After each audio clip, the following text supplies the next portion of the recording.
আসসালামু আলাইকুম লিসেনার্স। আশা করি সবাই অনেক ভালো আছেন। শুরু হয়ে গেল গাইবান্ধা ভূত এফএম। তো সাথে আছি আমি নয়ন, এবং আমার সাথে যুক্ত আছে এমডি সজীব প্রধান, যে কিনা সব সময় আমার সাথে যুক্ত থাকে। তো আমার সাথে যুক্ত আছে এমডি মেহেদি, আমার সাথে যুক্ত আছে জয় প্রধান, এবং আমার সাথে যুক্ত আছে এমডি লিওন। তো প্রিয় লিসেনার্স, আমাদের সাথে আরেকটি চমক যুক্ত আছে, যেটিকে আমি এখন শেয়ার করবো না, ঠিক গল্পের মাঝখানে বলবো।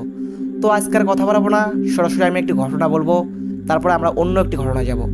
তো প্রিয় লিসেনার্স, আর যে ঘটনা শেয়ার করতেছি এটি আমার ছোট্ট ভাই থেকে শোনা একটি ঘটনা। তার নাম মিজু। তো সে